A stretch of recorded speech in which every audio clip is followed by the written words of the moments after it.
Hi my dear students, मैं समीर कुमार सुधांशु आपका अपने YouTube चैनल में हार्दिक स्वागत करता हूं। डियर स्टूडेंट्स, जैसा कि आप बोर्ड पर लिखा हुआ देख रहे हैं कि आज हम आपके लिए वॉइस लेकर के आए हैं। Dear students, competitive point of view से हो या स्पोकन के पॉइंट ऑफ व्यू से है, वॉइस काफी इंपॉर्टेंट है आपके लिए। अगर आप अंग्रेजी सीखना चाहते हैं तो आपके पास में वॉइस की अच्छी जानकारी होनी चाहिए। डियर स्टूडेंट्स, आज हम आपको बेसिक से एडवांस तक सिखाएंगे, तो आपको टेंशन लेने की जरूरत नहीं है। अगर आप पहली बार भी सीख रहे हैं तो वीडियो को लास्ट तक देखते रहें, सारे कॉन्सेप्ट क्लियर हो जाएंगे। और माय डियर स्टूडेंट्स, वीडियो शुरू करने से पहले मैं आपको बता देना चाहता हूं कि अगर आप मेरे चैनल पर नए हैं तो निश्चित रूप से मेरे चैनल को सब्सक्राइब कर लें, बेल बटन को भी दबा दें ताकि मेरी जितनी भी वीडियो है वो आप तक बेहिचक पहुंच सके। तो डियर स्टूडेंट्स, चलिए हम लोग आज वीडियो को शुरू करते हैं। डियर स्टूडेंट्स, वॉइस की अगर बात करें हम लोग तो कॉम्पिटिटिव एग्जामिनेशन में, खास करके एसएससी में, आपका सीडीएस में, यूपीएससी में या किसी भी कॉम्पिटिटिव एग्जामिनेशंस में जिसमें अंग्रेजी के सवाल पूछे जाते हैं, आपको वॉइस से सवाल देखने को मिलेंगे। मैंने तो मात्र 3 एग्जामिनेशन का नाम लिखा है, लेकिन आप ये समझ लीजिए कि ये काफी इंपॉर्टेंट है। करीब करीब सभी कॉम्पिटिटिव एग्जामिनेशंस में इससे सवाल आते हैं। एसएससी की बात कर लें तो 2017 से पहले ये आपका जो है टीयर 1 एग्जामिनेशंस में नहीं पूछा जाता था, लेकिन 2017 से अब तक के सवालों को देखिए आप, तो आपको लग जाएगा कि अब ये टीयर 1 और टीयर 2 दोनों में पूछा जा रहा है। और अगर नंबर ऑफ क्वेश्चंस की बात करें तो कुल 20 क्वेश्चंस इससे आपको अभी के समय में पूछे जा रहे हैं। तो आप समझ सकते हैं कि कितना इंपॉर्टेंट है। अगर आप यूपीएससी की बात कर लें तो 5 क्वेश्चन जो है आपको वॉइस से यूपीएससी में पूछा जाता है। ठीक है, तो ये काफी इंपॉर्टेंट है। और अगर बात कर लें हम लोग स्पोकन की, तो स्पोकन के बारे में मैं आपको इतना बता देना चाहता हूं कि 80 से 90% स्पोकन में आपका वॉइस का इस्तेमाल होता है। तो वॉइस काफी इंपॉर्टेंट चैप्टर है और बहुत सारे बच्चे को दिक्कत होती है इसमें। इस दिक्कत को मैं आगे आपको बताऊंगा कि दिक्कत होने की वजह क्या सब होती है। बस आपको शुरू से देखते रहना है, सारे सवाल आपके जितने मन में हैं वो खुद ब खुद सुलझ जाएंगे। तो चलिए हम लोग वीडियो को प्रारंभ करते हैं। डियर स्टूडेंट्स, वॉइस की जब बात आती है तो इसके हिंदी मीनिंग को सबसे पहले जान लेते हैं। इसका हिंदी होता है वॉच। डियर स्टूडेंट्स, वॉइस में जो सेंटेंस का प्रयोग किया जाता है उसके वर्ब से हमें 2 बातों का पता चलता है। यानी वॉइस में प्रयुक्त होने वाले वर्ड से हमें 2 बातों का पता चलता है। क्या पता चलता है? पहली बात का पता चलता है कि सब्जेक्ट कोई काम कर रहा है,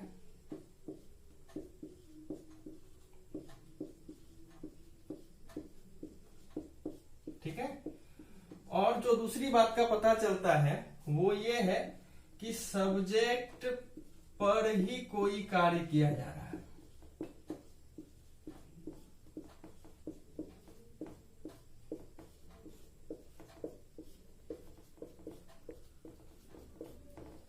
अब अगर एक वर्ड में समझिए तो यहाँ पे सब्जेक्ट का अर्थ हुआ डूअर और यहाँ पे सब्जेक्ट का अर्थ होगा नॉन डूअर, ठीक है। यानी कि वॉइस में प्रयुक्त होने वाले वर्ब से आपको पता चलता है कि वाक्य में सब्जेक्ट कोई काम कर रहा है या सब्जेक्ट पर ही कोई कार्य किया जा रहा है। जब सब्जेक्ट काम कर रहा है तो आप उसे डूअर कहते हैं, जब सब्जेक्ट पर ही कोई कार्य किया जा रहा है तो वो आपका नॉन डूअर होता है। अब मान के चलिए यहाँ पे डूअर आपका कौन होगा, तो ये डूअर आपका लिविंग होगा, ठीक है। और यहाँ पे बात कर लेते हैं हम लोग, तो यहाँ पे ये आपका नॉन लिविंग होता है, ठीक है। डियर स्टूडेंट, इसी पे पूरा ये वॉइस जो है वो केंद्रित है, यहीं से आपको समझने की आवश्यकता है।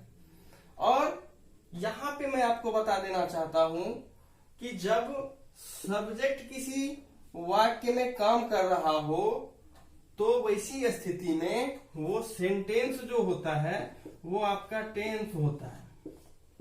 क्या होता है? वो आपका टेंस होता है। और जब सब्जेक्ट पर ही कोई कार्य किया जा रहा हो तो वो आपका वॉइस होता है। अब आप कहेंगे कि सर आप तो वॉइस के वर्ब में हमको ये दोनों बात पढ़ा रहे हैं। जी हाँ, जब ये आप ये सीखते हैं कि वॉइस दो प्रकार के होते हैं, एक्टिव वॉइस और पेसिव वॉइस। तो वहां पे आपको ये समझ के चलना है कि टेंस जो हम लिख रहे हैं वही आपका एक्टिव वॉइस है, यानी एक्टिव वॉइस का मतलब ही हुआ वहां पे टेंस। और उसी को हम लोग जो है जब पेसिव में बदलते हैं तो वो आपका वॉइस हो जाता है। ठीक है, ये समझने की जरूरत है। और जब ये टेंस हुआ तो वाक्य का स्ट्रक्चर जो है वो क्या होता है, यहीं पर सीख लेते हैं। तो वहां पे आपका सब्जेक्ट होता है, ऑक्सिलरी वर्ब हो भी सकता है, नहीं भी हो सकता है। यहाँ V1, V2, V3, V4 या V5, ये कोई भी वर्ब का फॉर्म प्रयुक्त हो सकता है। ठीक है, लेकिन जब वॉइस की बात आएगी तो मैं आपको बता दूं कि सब्जेक्ट तो चाहिए ही चाहिए, इसको ऑक्सिलरी वर्ब भी चाहिए और वर्ब का तीसरा फॉर्म, केवल तीसरा फॉर्म इसको चाहिए। और उसके बाद आपका बाय प्लस ऑब्जेक्ट का प्रयोग होता है। ठीक है, ये समझिए यहाँ पे सब्जेक्ट जब डूअर है, जब यह टेंस है या एक्टिव वॉइस है, तो इसमें ऑक्सिलरी वर्ब रह भी सकता है और नहीं भी रहता है। और वर्ब के पांचों फॉर्म में से कोई भी इसका जो है वो रह सकता है। ठीक है, ताकि वाक्य आपका सुटेबल हो जाए। और अगर पेसिव की बात करते हैं तो पेसिव वॉइस में सब्जेक्ट तो रहता ही है, साथ ही साथ ऑक्सिलरी वर्ब का रहना भी अनिवार्य होता है। अगर ऑक्सिलरी वर्ब नहीं है तो वो आपका पेसिव नहीं बनेगा। और वर्ब के फॉर्म की बात करें तो ओनली V3 का इस्तेमाल होता है, यानी पेसिव वॉइस में अगर आप V1, V2 या V4 या V5 जैसी बात समझते हैं तो ये कभी प्रयुक्त ही नहीं होता है। समझ रहे हैं बात को? तो आज से ये कंसेप्ट हटा देना है कि एक्टिव वॉइस मतलब कुछ और होता है। एक्टिव वॉइस का सीधा मतलब समझो टेंस होता है। टेंस को आप पढ़े हैं तो टेंस में क्या होता है कि हर वक्त आपका जो सब्जेक्ट है वही कोई ना कोई काम करता है। ठीक है, तो ये जो स्ट्रक्चर है इसी को हम लोग जब पेसिव में लेकर के जाते हैं तो वो आपका क्या होता है कि एक्टिव में सब्जेक्ट काम कर रहा होता है और पेसिव में क्या होता है कि सब्जेक्ट पर ही काम होने लगता है। ठीक है, तो डियर स्टूडेंट्स, अब तक आपको ये कॉन्सेप्ट समझ में आ गया होगा। आज से आप समझेंगे कि एक्टिव वॉइस मतलब टेंस होता है। ठीक है, जैसा कि मैंने आपको अभी कहा कि वॉइस के वर्ब से दो बात का पता चलेगा कि सब्जेक्ट आपका डूअर है या सब्जेक्ट आपका नॉन डूअर है। ठीक है, नॉन डूअर का मतलब सब्जेक्ट वहां पे काम नहीं कर रहा है। तो डियर स्टूडेंट्स, इसी से आपको वॉइस को समझना है। और इस आधार से वॉइस के अगर काइंड्स की बात करें, वैसे आपको पता भी होगा, तो काइंड्स ऑफ वॉइस की अगर हम लोग बात कर लेते हैं तो काइंड्स ऑफ वॉइस क्या होंगे भाई? तो वॉइस दो होंगे। पहला हो जाएगा आपका एक्टिव वॉइस, ठीक है, और दूसरा हो जाएगा आपका पेसिव वॉइस। बिल्कुल आसानी से इसको आप सीख सकते हैं। और जब भी आपका एक्टिव वॉइस आए तो कभी कंफ्यूजन नहीं रखना है, सीधे समझ जाओ भाई ये हमारा टेंस है। और जब पेसिव वॉइस की बात आती है तो एक्चुअल में वॉइस आपको यहीं पर देखने को मिलता है। और अगर आप हिंदी से इसे समझना चाहते हैं तो हिंदी के वाक्य से भी बहुत आसानी से आप इसे समझ सकते हैं। कैसे? जैसे मैं लिखता हूं कि मैं तुम्हें पढ़ाता हूं। अब इस वाक्य पे आप गौर करिए, तो इस वाक्य में मैं जो है ये क्या है आपका, ये सब्जेक्ट है। ठीक है, और सब्जेक्ट है तो यहाँ पर पढ़ाने का काम कौन कर रहा है? तो मैं कर रहा है। और जब सब्जेक्ट आपका काम करे तो वो आपका डूअर होता है। और जब डूअर हो जाए तो उसे कौन सा वॉइस बोलते हैं भाई? तो उसे हम लोग एक्टिव वॉइस बोलते हैं। ठीक है, और जब ये एक्टिव वॉइस हो गया इसका मतलब कि वो आपका टेंस हो गया। ठीक है, अब ये तो आप हिंदी से समझ रहे हैं, अंग्रेजी में भी ठीक ऐसे ही होता है। और अगर मैं यहां पे ऐसे लिखूं कि तुम्हें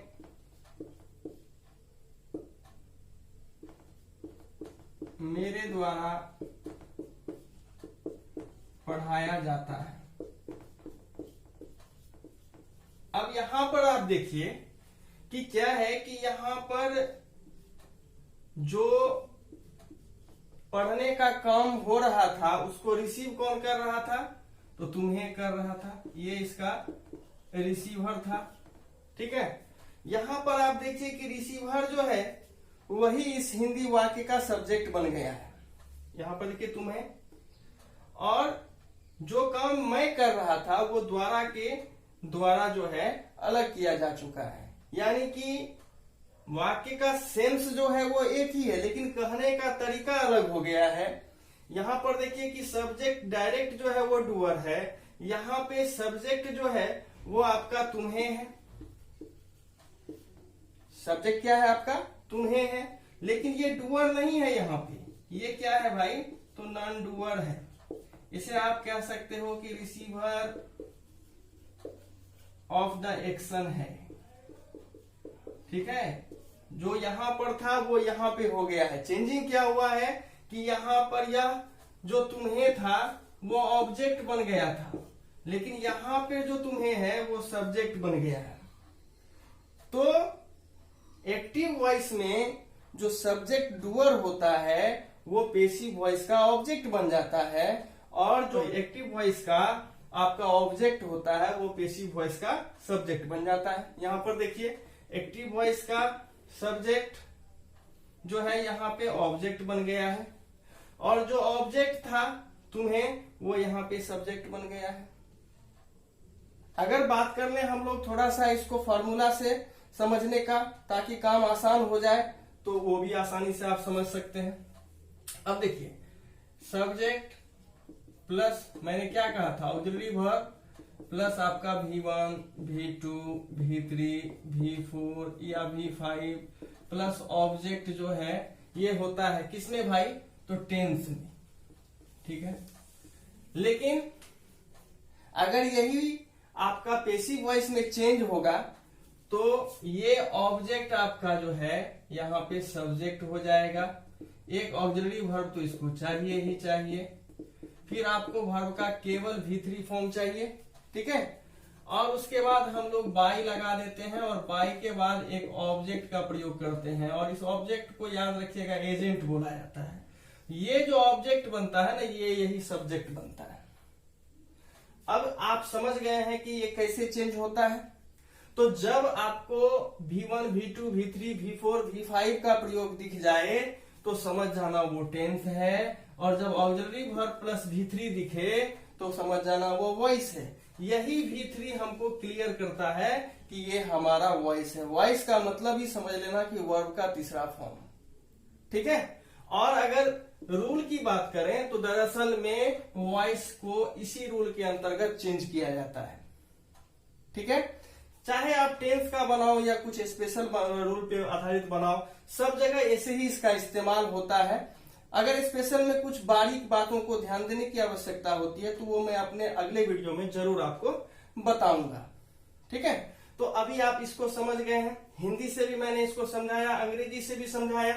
अब चलिए अगर मैं इसी को अंग्रेजी में लिखता हूं तो क्या होता है? मैं तुम्हें पढ़ाता हूं, क्या होगा? I teach you. अब मैंने कैसे सिखाया आपको? भाई यहां पर देखो सब्जेक्ट आपका हो गया आई, ये डूअर है, और जब ये डूअर है इट मीन्स कि ये कौन वॉइस हो गया भाई? ये एक्टिव वॉइस हो गया, और एक्टिव वॉइस हो गया तो इसे आप टेंस कह लो। ठीक है, अब अगर इसी को मान के चलो हमको पेसिव में लेकर के जाना है तो मैंने क्या सिखाया भाई? ऑब्जेक्ट को सब्जेक्ट बनाओ यू। ठीक है, अब ऑक्सिलरी वर्ब लाना है। अभी ये नहीं ध्यान देना है कि ऑक्सिलरी वर्ब कैसे आ रहा, वो मैं आगे आपको विस्तार से बताऊंगा हर टेंस को लेकर के। तो यहाँ पे चूंकि वाक्य जो है आपका सिंपल प्रेजेंट का है, तो यहाँ पे यू के अकॉर्डिंग वर्ब लेंगे यू आर, और टीच का V3 क्या होता है भाई? टाउट बाय मी।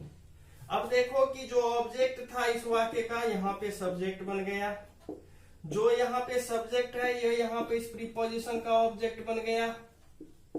तो देख लीजिए कि आप वही बात हो रही है ना। तो अब आपको ये कॉन्सेप्ट पूरा क्लियर हो गया होगा।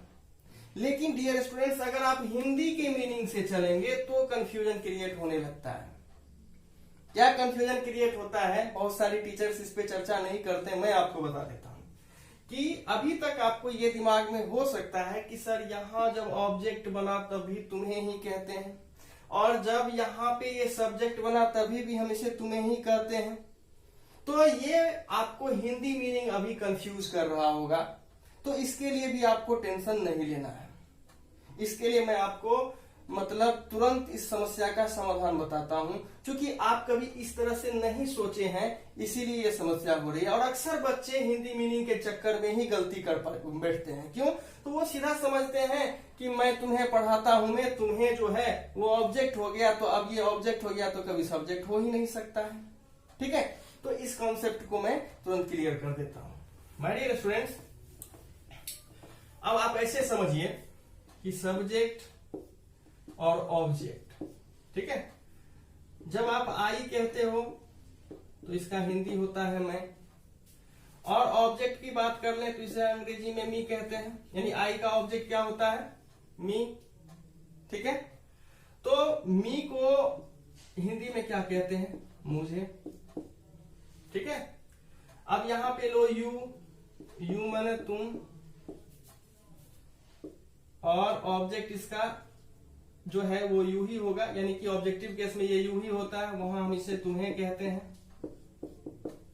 इसी प्रकार यहाँ पे ही को हम लोग वह कहते हैं, और इसे हम लोग ऑब्जेक्टिव केस में क्या बोलते हैं? हिम बोलते हैं उसे। ठीक इसी प्रकार यहाँ पे सी को हम लोग हिंदी में वह बोलते हैं, और ऑब्जेक्टिव केस में इसे हम लोग हर बोलते हैं, हिंदी हुआ उसे। ठीक इसी प्रकार इट को हम लोग यह बोलते हैं, और इसका ऑब्जेक्टिव केस की बात करें तो इट ही होता है, इसे हम लोग इसे कहते हैं। इसी प्रकार हम लोग यहाँ पे दे कहते हैं, जिसका अर्थ होता है वे लोग। ठीक है, और जब ऑब्जेक्टिव केस में ये जाएगा तो इसे हम लोग देम बोलते हैं, इसका अर्थ होता है उन्हें। ये ऑब्जेक्टिव केस में आप इस अर्थ को देखते हैं।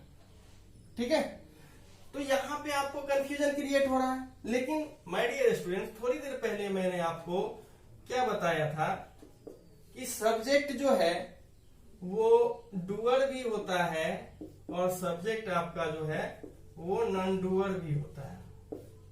भाई नॉन डूअर क्या होता है कि जब ये काम नहीं करता है, समझ रहे हैं, तो जब यह काम नहीं करता है तो ये नॉन डूअर होता है। यानी कि काम यह नहीं करेगा बल्कि इस पर ही कोई काम होगा। तो वैसी स्थिति में यहां पे आपको ये कॉन्सेप्ट क्लियर कर देता है। जैसे कि मैंने यहां पे तभी आपको लिखा था कि मैं तुम्हें पढ़ाता हूं, और एक बार वाक्य मैंने लिखा था कि तुम्हें मेरे द्वारा पढ़ाया जाता है। ये दो बात मैंने लिखी थी। यहाँ पे तुम्हें आपका ऑब्जेक्ट था, और यहाँ पे तुम्हें आपका क्या है? सब्जेक्ट है। तो माय डियर स्टूडेंट्स, यहाँ पर तो तुम्हें आपको मिल गया है, लेकिन यहाँ जो ये तुम्हें आप देख रहे हैं, तो जब ये नॉन डूअर होगा तो ये क्या करेगा? ये वाला अर्थ ले लेगा।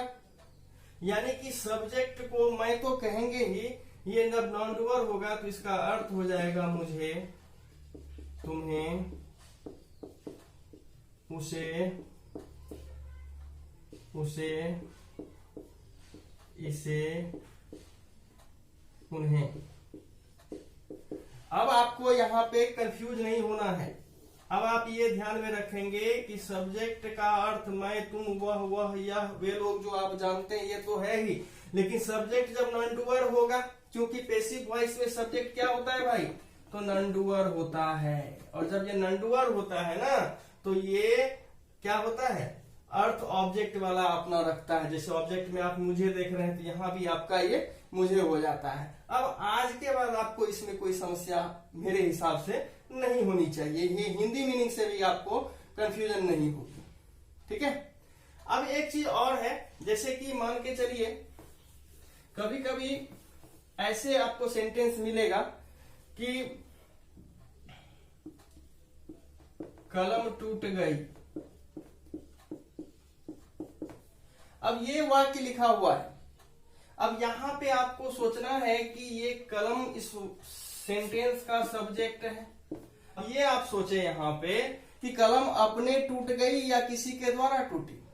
कलम अपने तो नहीं टूट गई, कलम तो उछल नहीं रहा था भाई, सोचने की बात है। तो सब्जेक्ट आपका जब नॉन-डूअर होता है ना, यहां से भी आप समझ सकते हैं, तो वो आपका क्या होता है भाई, तो वॉइस होता है।